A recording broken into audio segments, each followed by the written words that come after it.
Welcome to Aphra's Artifacts, where we do some archaeology of our own and dig into the queer side of Star Wars. I'm your host, Alia Morgaine, and it's so great to have you here.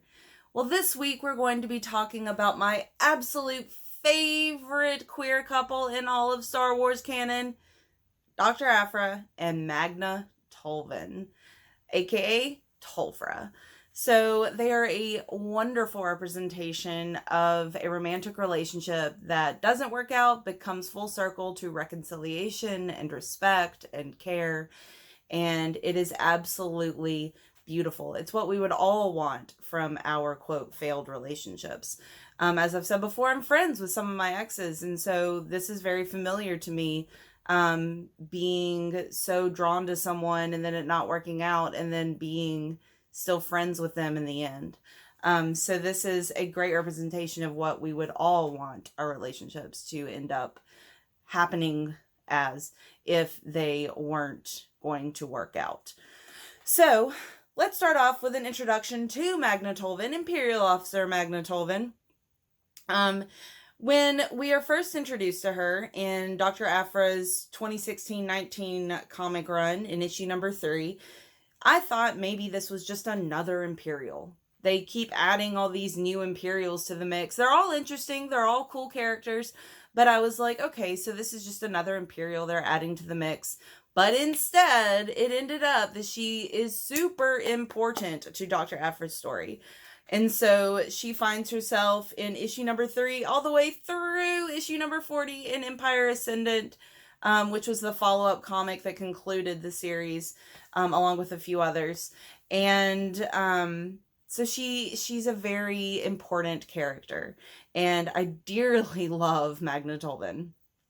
So her mentor was Inspector Thanoth, Darth Vader's adjutant from the Darth Vader 2015-2016 comic run. And he was her mentor until his untimely death. And it turns out that there's a little surprise from Inspector Thanoth that comes down the line right as Magna Tolvan is about to be executed by her own people. So that's pretty cool. So a little more about her personality, her traits, her character. She's very to the letter. She's a staunch Imperial. She hates sloppiness and frequently says sloppy as an admonition. She hates embellishment. She wants the facts cut and dry. She wants facts and order and discipline. And for example, at one point she makes what she calls a poetical flourish and then quickly adds an unforgivable extravagance in an Imperial officer. She is super intelligent. Yet, once Aphra comes on the scene, she's easily swayed by her wiles, leading to 3 disciplinary strikes and her execution, which does not happen, but is very close to happening. And it's so funny, even at her execution, as she's standing there in front of this lineup of people with guns, she says, "You, straighten that back, you abhorrent little smear of bantha dung, and is that a stain on your shin guard in the middle? Report to the quartermaster at end of shift. Sloppy, I call it." So even in the face of death, this woman desires order. Once she gets Aphra in her system, she does do some pretty underhanded and dastardly things, such as one of Aphra's crew members at one point is Glassed Umbra, a duffel. So they're the werewolf-like species that can bend light around them so that they kind of disappear. And she kills Glassed Umbra, skins her, and wears her hide as a disguise to infiltrate her way into Find Aphra again. Because as we will find, Tolvan has this shtick of escaping and then infiltrating back to find Aphra. Escaping, infiltrating back to find Aphra. And so every time she ends up in dire straits, she escapes but then comes back. And that's just kind of how their relationship rolls. So appearance-wise, she has a metal neck and face cast, and we never really find out why she has these casts on her body.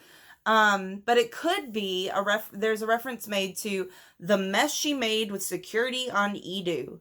Now, do you think that's a Rogue One connection?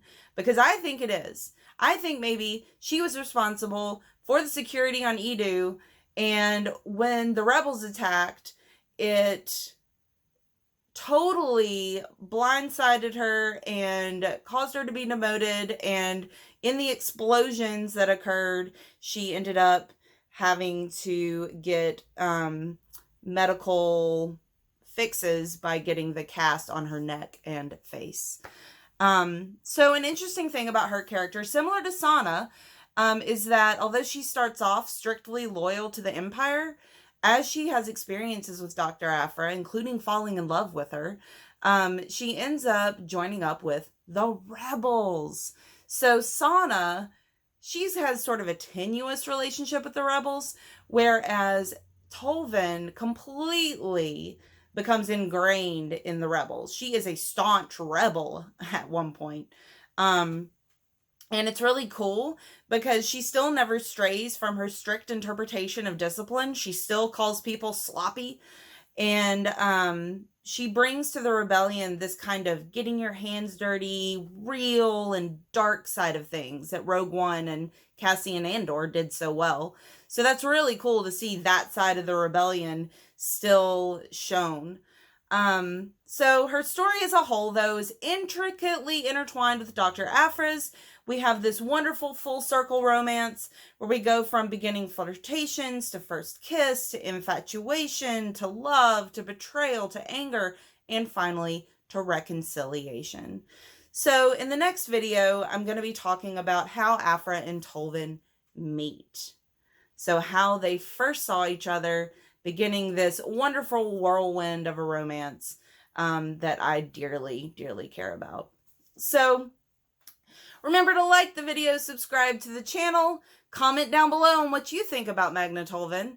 Follow me on Twitter at @AlliaMorgaine and peruse my blog at thestarwarsreview.blogspot.com.